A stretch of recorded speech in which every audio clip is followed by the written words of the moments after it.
Good morning all student. हम लोग CTET 2022-23 का प्रिपरेशन कर रहे थे। इसमें एक आवश्यक सूचना फिर से सुन लें। जो एग्जाम 2 दिन हुआ है, यानी 28 और 29 तारीख को एग्जाम हो चुका है। अब एग्जाम की प्रक्रिया जो है वह 9 जनवरी से स्टार्ट है, जो फरवरी तक चलेगी।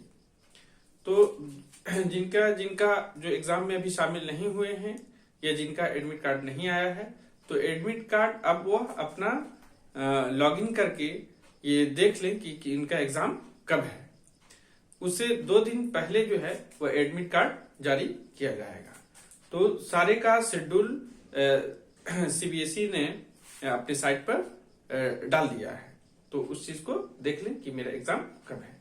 जो देने वाले हैं उनके लिए हम आज प्रश्नों की एक श्रृंखला स्टार्ट करने वाले हैं, जो इससे पहले पूछा जा चुका है।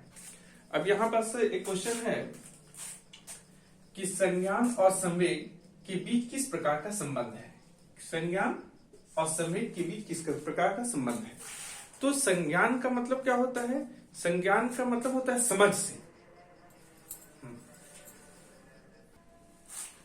तो संज्ञान और संवेग के बीच किस प्रकार का संबंध है। तो संज्ञान से मतलब है समझ से, यानी समझ जो है वह संवेग को प्रभावित करती है। यानी संवेग का मतलब है उत्तेजना से, घृणा से, जो हम पहले क्लास में बता चुके हैं कि उससे संबंधित जो है वह संवेग होता है। तो पहले संवेग आता है और इसके बाद समझ की प्रक्रियाएं उसमें सम्मिलित होती हैं। यानी संवेग के पश्चात संज्ञान की प्रक्रिया होती है। संवेग के पश्चात किसकी प्रक्रिया होती है? संवेग के पश्चात संज्ञान की प्रक्रिया होती है। ठीक है। तो संज्ञान समझ गए।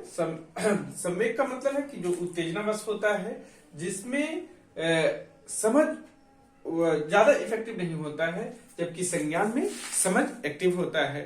जैसे एक छोटे बच्चे को पहले संवेग जो है, संवेग नहीं होता, पहले उसको संवेग आता है, तब इसके बाद उसकी समझ बढ़ती है। जैसे जैसे उम्र बढ़ती है, उसके सोचने की क्षमता, उसके बोलने की क्षमता, उसके कोई भी क्रियाकलाप करने की क्षमताओं में वृद्धि होती है। तो यहाँ पर क्वेश्चन है कि संज्ञान और संवेग के बीच किस प्रकार संबंध है।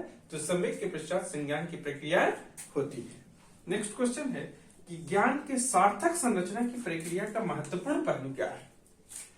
तो ज्ञान के सार्थक संरचना यानी ज्ञान जब समाज से पारस्परिक क्रियाएं की जाती है, जब समाज में घुल मिल जाता है, यानी एक दूसरे से संपर्क जब बढ़ाया जाता है, तो ज्ञान में विस्तार होता है।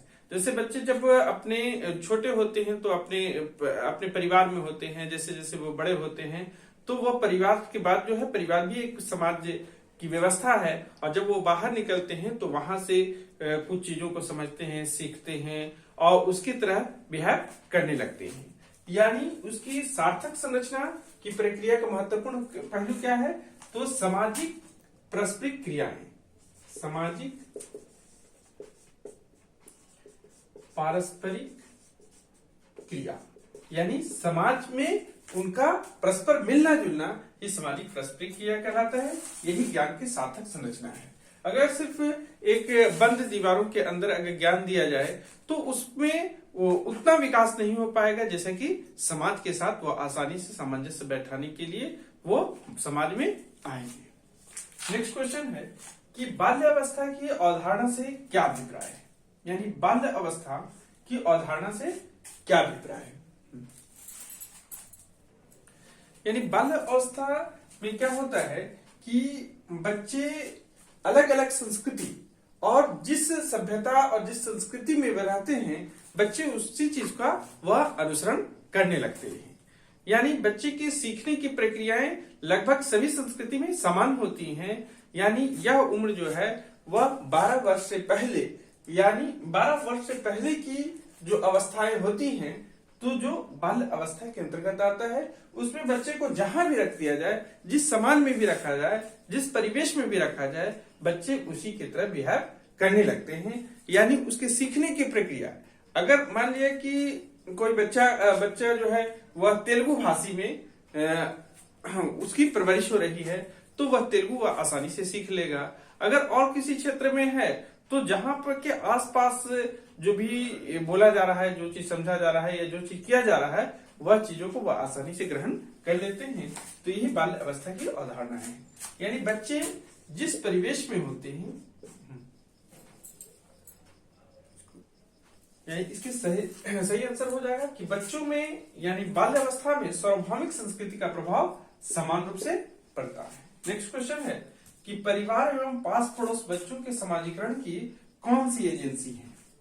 यानी परिवार एवं पास पड़ोस बच्चे के समाजीकरण की कौन सी एजेंसी है, तो यह प्रथम एजेंसी है। कौन सी एजेंसी है, तो यह प्रथम एजेंसी है।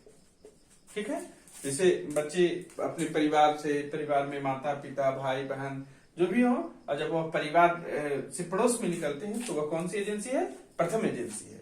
अब स्कूल जो है वह कौन सी एजेंसी है, वह द्वितीय एजेंसी है, क्योंकि बच्चे वहां विशेष मतलब एक उम्र के बाद वहां जाते हैं और उस चीज को सीखते हैं। यानी प्रथम एजेंसी कौन सा हो जाएगा, तो पास पड़ोस और बच्चे।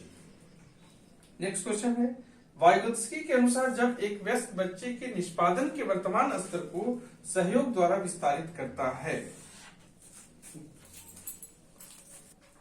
तो यह क्या विस्तारित करता है, तो यह क्या कहलाएगा कि खोज अधिगम कहलाएगा। क्या कहलाएगा, खोज अधिगम। यानी वाइगोत्स्की के अनुसार जब एक वयस्क बच्चे के निष्पादन के वर्तमान स्तर को सहयोग द्वारा विस्तारित किया जाता है, यानी किसी से सहयोग लिया जाता है, तो वह क्या कहलाता है, खोज अधिगम कहलाता है। तो ठीक है अभ्यर्थियों, तो हम लोग नेक्स्ट वीडियो में एक पढ़ेंगे, तब तक जो है बनाएंगे। तब तक इस वीडियो को सब्सक्राइब करें, लाइक करें और शेयर करें, और जो भी एग्जाम की तैयारी कर रहे हैं वो अपनी तैयारियों को तेज करें। ठीक है।